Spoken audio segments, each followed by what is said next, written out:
ఢిల్లీలో సోనియా గాంధీని కలిసి తెలంగాణ రాష్ట్ర ఆవిర్భావ వేడుకలకు ఆహ్వానించామని చెప్పారు సీఎం రేవంత్ రెడ్డి. ఉద్యమకారులందరినీ ఆహ్వానిస్తున్నామని తెలిపారు. అంతకుముందు కేసీ వేణుగోపాల్తో సమావేశమై తెలంగాణ రాష్ట్ర ఆవిర్భావ వేడుకలతో పాటు స్థానిక సంస్థల ఎన్నికలపై కూడా చర్చించారు. ఢిల్లీలో మీడియాతో సీఎం రేవంత్ రెడ్డి చిట్చాట్ చేశారు. రాష్ట్ర చిహ్నంలో రాచరికపు పోకడలు ఉండకూడదని తెలిపారు. ట్యాపింగ్ విచారణ వ్యవహారంలో తన ప్రమేయం లేదని స్పష్టం చేశారు. తెలంగాణలో విద్యుత్ కోతలు లేవు, సమస్యలు లేవు అన్నారు. విద్యుత్ వినియోగం పెరిగినా లోటు లేకుండా ఇస్తున్నామన్నారు రేవంత్ రెడ్డి. పట్టభద్రుల ఎమ్మెల్సీ ఉప ఎన్నికల్లో బీఆర్ఎస్ విచ్చలవిడిగా డబ్బులు పంపిణీ చేసిందని ఈసీకి ఫిర్యాదు చేశారు రఘునందన్ రావు. దీనిపై ఆధారాలు, అకౌంట్ వివరాలు ఈసీకి ఇచ్చామని చెప్పారు. స్పందన లేకపోతే ఢిల్లీకి వెళతామన్నారు. ప్రజాభవన్లో బాంబు పెట్టామంటూ ఆగంతకుడి ఫోన్ కాల్ కలకలం రేపింది. దీంతో డిప్యూటీ సీఎం నివాసంలో డాగ్ స్క్వాడ్ తో పోలీసులు విస్తృతంగా తనిఖీలు చేస్తున్నారు. ప్రజాభవన్ లోపల పరిసరాలని జల్లెడపడుతున్నారు.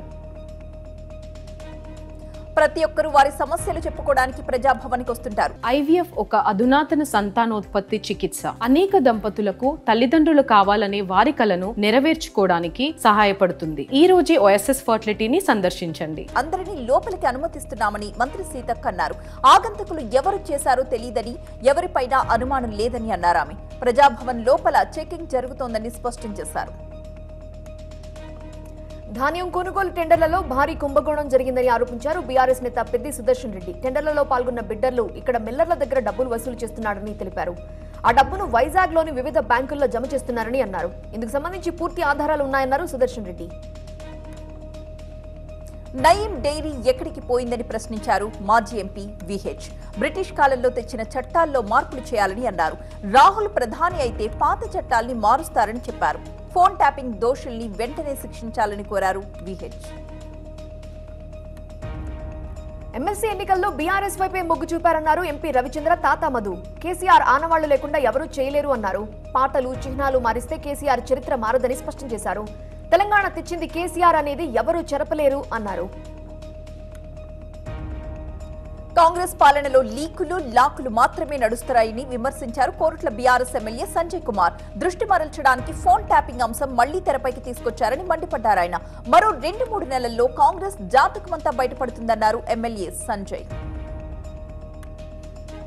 కంబోడియా బాధితులను రాష్ట్రానికి తీసుకురావాలని ఏపీ సీఎస్ జవహర్ రెడ్డికి చంద్రబాబు లేఖ రాశారు.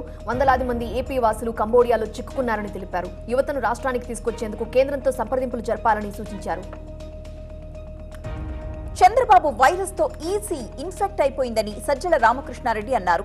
ఫలితాల ముందు తాత్కాలిక ఆనందాలకు తాము వెళ్లట్లేదని అన్నారు. పోస్టల్ బ్యాలెట్ ఓట్లు తమకే పడ్డాయని టీడీపీ నేతలు ప్రచారం చేసుకుంటున్నారని ఆయన ఆరోపించారు. ఈసీ కార్యాలయానికి వెళ్లి అదనపు సీఈఓను కలిశారు వైసీపీ నేతలు. పోస్టల్ బ్యాలెట్ విషయంలో సీఈఓ నిబంధనలపై చర్చించామన్నారు పేర్ని నాని.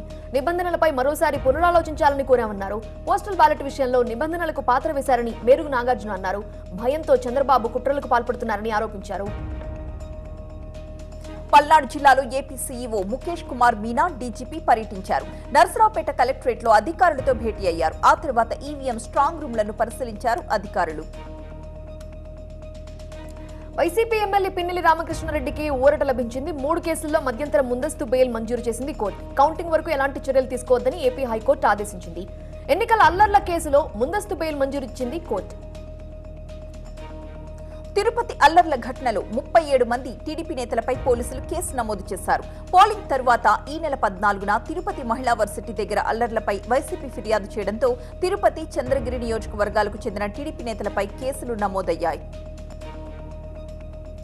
తెలంగాణ వ్యాప్తంగా ఆర్టీఏ కార్యాలయాల్లో ఏసీబీ సోదాలు చేపట్టింది. ఖైరతాబాద్, మలక్పేట, నాగోల్, అత్తాపూర్, మహబూబ్ నగర్, సిద్దిపేట, నల్గొండ ఆర్టీఏ కార్యాలయాల్లో ఏసీబీ అధికారులు తనిఖీలు చేస్తున్నారు. వాహనదారుల నుండి నేరుగా ఫిర్యాదులు తీసుకుంటున్నారు. ఆర్టీఏ కార్యాలయాల్లో రికార్డులను అధికారులు పరిశీలిస్తున్నారు. మహబూబాబాద్ జిల్లా రవాణా శాఖ కార్యాలయంలో ఏసీబీ అధికారులు ఆకస్మిక తనిఖీలు చేపట్టారు. 5 ప్రైవేట్ ఏజెంట్స్ ని పట్టుకున్నారు. వారి నుంచి డబ్బు స్వాధీనపరుచుకున్నారు. హైదరాబాద్ లో ఎన్టీఆర్ 101వ జయంతి వేడుకలు జరిగాయి. ఎన్టీఆర్ ఘాట్ లో ఘనంగా నివాళి అర్పించారు ఎన్టీఆర్ కుటుంబ సభ్యులు, ప్రముఖులు. బాలకృష్ణ, పురంధేశ్వరి, జూనియర్ ఎన్టీఆర్, కళ్యాణ్ రామ్, లక్ష్మీ పార్వతి, మోత్కుపల్లి, నిర్మాత వైవీఎస్ చౌదరి ఎన్టీఆర్ కు నివాళి అర్పించారు. ఎన్టీఆర్ జయంతి సందర్భంగా చంద్రబాబు ట్వీట్ చేశారు. సమాజమే దేవాలయం, ప్రజలే దేవుళ్లు అంటూ త్రికరణ శుద్ధిగా నమ్మిన ఎన్టీఆర్ తెలుగువారి హృదయాల్లో చిరస్థాయిగా నిలిచిపోయేలా పాలన కొనసాగించారని అన్నారు. ఆ మహనీయుడి అడుగుజాడల్లో నడుస్తూ ప్రజల కోసం సంకల్పం తీసుకుందామన్నారు చంద్రబాబు. ఎన్టీఆర్ ఘాటు వద్ద నివాళి అర్పించారు రఘురామకృష్ణరాజు. ఎన్టీఆర్ స్ఫూర్తితో 2024లో చంద్రబాబు నాయకత్వంలో అధికారంలోకి వస్తున్నామని తెలిపారు. ఎన్టీఆర్ కి భారతరత్న ఇవ్వాలి అన్నారు. ఎన్టీఆర్ జయంతి అధికారికంగా ప్రకటించాలని డిమాండ్ చేశారు.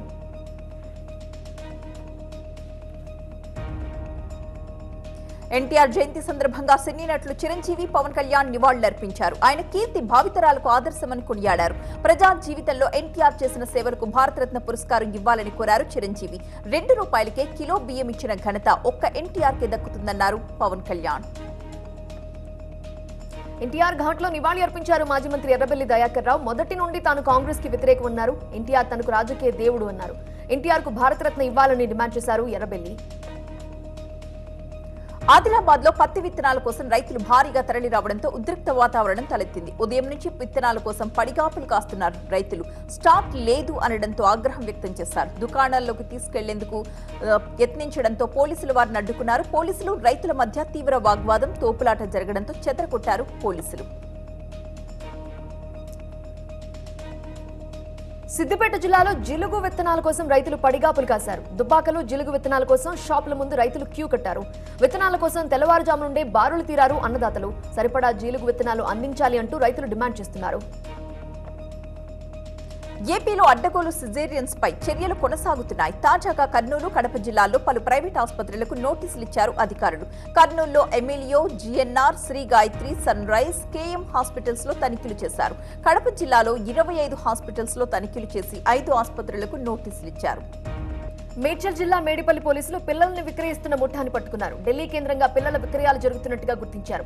గుంటూరు జిల్లా నరసరావుపేటలో నవజాత శిశువును అమ్ముతూ ఉండగా రెడ్ హ్యాండెడ్ గా పట్టుకున్నారు. భద్రాద్రి జిల్లా భద్రాచలంలో రెస్టారెంట్లు, హోటళ్లపై దాడులు చేశారు ఫుడ్ సేఫ్టీ అధికారులు. భద్రా గ్రాండ్ రెస్టారెంట్ లో అపరిశుభ్రంగా ఉన్న ఐస్ క్రీమ్ ని గుర్తించారు. భద్రా రెస్టారెంట్ కి 10,000, గౌతమి రెస్టారెంట్ కి ₹25,000 జరిమానా విధించారు. శంషాబాద్ లో మండీ బిర్యానీ తిన్న ఓ కుటుంబం విరేచనాలతో ఆసుపత్రి పాలైంది. కలుషిత ఆహారం తిని 8 మంది అస్వస్థతకు గురయ్యారు. ₹1,000 బిర్యానీ తిని ₹1,00,000 ఆసుపత్రికి చెల్లించాల్సి వస్తోందని బాధితులు ఆవేదన చెందుతున్నారు. క్రికెట్ బెట్టింగ్ కేసులో దర్యాప్తు కొనసాగుతోంది అన్నారు Gadwal SP Ritiraj. Gadwal town PS లో కేసు నమోదు చేశామన్నారు. ఇప్పటి వరకు 7గురిని అదుపులోకి తీసుకున్నామని ఎస్పీ తెలిపారు. కరీంనగర్ జిల్లా రామగుండంలో నకిలీ విత్తనాలు తీసుకెళ్తున్న 2 పోలీసులు అరెస్ట్ చేశారు. నిందితుల నుండి ₹16,50,000 విలువ చేసే 5.5 క్వింటాళ్ల నకిలీ విత్తనాలని స్వాధీనం చేసుకున్నారు. నిజామాబాద్ జిల్లా నాగిరెడ్డిపేటలో ఖాళీ బిందెలతో మహిళలు రోడ్డెక్కారు. వారం రోజులుగా తాగునీరు లేక ఇబ్బందులు పడుతున్నామంటూ ఆగ్రహం వ్యక్తం చేశారు. వెంటనే తాగునీటి సరఫరాను పునరుద్ధరించాలని రోడ్డుపైనే బైఠాయించి నిరసన తెలిపారు. విజయవాడలో కలుషిత నీరు ఆందోళన కలిగిస్తోంది. మొగల్రాజ్పురంలో కలుషిత నీరు తాగి 100 మంది అస్వస్థతకు గురయ్యారు. వాంతులు, విరేచనాలతో పెద్ద ఎత్తున స్థానికులు హాస్పిటల్లో చేరుతున్నారు. తాజాగా ఒకరు చనిపోవడంతో స్థానికుల్లో ఆందోళన మొదలైంది. నక్సల్స్ ప్రభావిత ప్రాంతంలో చొరబాటుదారులకు ఇండియా కూటమి ఆశ్రయం కల్పిస్తోందని ప్రధాని మోదీ ఆరోపించారు. జార్ఖండ్లోని దుమ్కాలో ప్రచార సభలో పాల్గొన్న ఆయన జేఎంఎంపై విరుచుకుపడ్డారు. ఇప్పుడు జార్ఖండ్లో చొరబాటుదారులు పెద్ద సమస్యగా మారారని తెలిపారు. అణగారిన వర్గాల కోసం పనిచేయడానికి బీజేపీ కట్టుబడి ఉందన్నారు ప్రధాని. ప్రధాని మోదీపై లాలూ ప్రసాద్ సంచలన వ్యాఖ్యలు చేశారు. మోదీ అవతార పురుషుడు కాదని, ఎన్నికల ఫలితాల తర్వాత ఆయన అవతారం ఉండదు అన్నారు. జూన్ 4న తమ ప్రభుత్వమే అధికారంలోకి వస్తుందని ధీమా వ్యక్తం చేశారు లాలూ. లోక్సభ ఎన్నికలు రామ భక్తులకు, దేశ ద్రోహులకు మధ్య జరుగుతున్న ఎన్నికలని సీఎం యోగి ఆదిత్యనాథ్ అన్నారు. గోరఖ్పూర్లో బీజేపీ ప్రచార సభలో కాంగ్రెస్ పై మండిపడ్డారాయన. రామ భక్తుడు కాబట్టే వీర్ బహదూర్ సింగ్ ని 1986లో ముఖ్యమంత్రి పదవి నుంచి కాంగ్రెస్ తొలగించింది అంటూ ఆరోపించారు. నేటికి కాంగ్రెస్ పార్టీ రామ మందిర నిర్మాణానికి వ్యతిరేకం అన్నారు యోగి. సిబిఐ, ఈడీ కేసుల్లో కవిత బెయిల్ పిటిషన్లపై వాదనలు ముగిశాయి. తీర్పును రిజర్వ్ చేసింది ఢిల్లీ హైకోర్టు. ఈ నెల 30 లేదా 31వ తేదీన తీర్పు వెల్లడించే అవకాశం ఉంది. హిమాచల్ ప్రదేశ్లోని నర్సాల్లో భారీ రోడ్ షో నిర్వహించారు ప్రియాంక గాంధీ. హిమాచల్ ప్రజలకు కేంద్రం తీరని అన్యాయం చేసిందన్నారు ప్రియాంక. వరదలతో తల్లడిల్లిపోయిన రాష్ట్రానికి కేంద్రం రిక్తహస్తం చూపించిందని అన్నారు. ఢిల్లీలోని సంవిధాన్ సదన్లో భారత స్వాతంత్ర సమరయోధుడు వినాయక్ దామోదర్ సావర్కర్ 141వ జయంతి సందర్భంగా ఆయన చిత్రపటానికి నివాళి అర్పించారు లోక్సభ స్పీకర్ ఓం బిర్లా. కేంద్రంలో మనం అధికారంలోకి వస్తేనే మన చేతులు బలపడతాయన్నారు ఢిల్లీ సీఎం కేజ్రీవాల్. లూథియానాలో ఆప్కి 13 సీట్లిచ్చి గెలిపించాలని కోరారు. అప్పుడే కేంద్రం నుంచి హక్కులు తీసుకురాగలమని అభిప్రాయపడ్డారు. రెమాల్ తుఫాన్ ప్రభావంతో అసోంలో కుంభవృష్టిగా వర్షాలు కురుస్తున్నాయి. వర్షాల కారణంగా వాగులు వంకలు పొంగి పొలుతున్నాయి. వరద నీరు భారీగా ప్రవహిస్తుండటంతో సిల్చార్ హాప్లాంగ్ మధ్య రోడ్డు కొట్టుకుపోయింది. దీంతో ఇరు ప్రాంతాల మధ్య రాకపోకలు నిలిచిపోయాయి. రైల్వే బ్రిడ్జి కింద ప్రమాదకర స్థాయిలో వరద నీరు ప్రవహిస్తోంది. అస్సాంలో భారీ ఈదురుగాలులు బీభత్సాన్ని సృష్టిస్తున్నాయి. సోనిత్పూర్ జిల్లా తేకియా జిల్లాలో ఈదురుగాలులకు ఒక ప్రైవేట్ స్కూల్ బస్సుపై చెట్టు విరిగిపడింది. దీంతో బస్సులో ఉన్న విద్యార్థులు, టీచర్లు స్వల్ప గాయాలతో బయటపడగలిగారు. పెను ప్రమాదం నుంచి తప్పించుకున్నారు. భారీ వర్షాల కారణంగా అస్సోంలోని కాంచర్ జిల్లాలో వరద నీరు ముంచెత్తింది. సిల్చార్లో రహదారులన్నీ మోకాళ్ల లోతు వరకు వరద నీటితో నిండిపోయాయి. దీంతో వాహనదారులు తీవ్ర ఇబ్బందులు పడుతున్నారు. ఇక ఇళ్లలోకి కూడా వరద నీరు చేరడంతో జనజీవనం అస్తవ్యస్తమైంది. పశ్చిమ బెంగాల్లోని హౌరాలో పెను ప్రమాదం తప్పింది. హౌరా బందేల్లో లోకల్ ట్రైన్ పట్టాలు తప్పింది. అప్రమత్తమైన అధికారులు రైలును నిలిపివేయడంతో ప్రమాదం తప్పింది. వెంటనే సంఘటనా స్థలానికి చేరుకుని మరమ్మతులు చేపట్టారు అధికారులు. కేరళ వ్యాప్తంగా భారీగా వర్షాలు కురుస్తున్నాయి. కొచ్చిలో భారీ వర్షాలతో రోడ్లన్నీ జలమయమయ్యాయి. ప్రధాన రోడ్లన్నీ మోకాళ్ల లోతు వరద నీటితో నిండిపోయాయి. వరద నీటిలో వాహనాల రాకపోకలకు తీవ్ర అంతరాయం ఏర్పడింది. రాజస్థాన్లోని అల్వార్లో 5 ఏళ్ల చిన్నారి బోరుబావిలో పడింది. సమాచారం అందుకున్న అధికారులు సంఘటనా స్థలానికి చేరుకుని సహాయక చర్యలు చేపట్టారు. 40 అడుగుల లోతులో చిన్నారి చిక్కుకున్నట్టుగా గుర్తించారు. చిన్నారిని బయటకు తీసేందుకు రెస్క్యూ టీం ప్రయత్నిస్తోంది.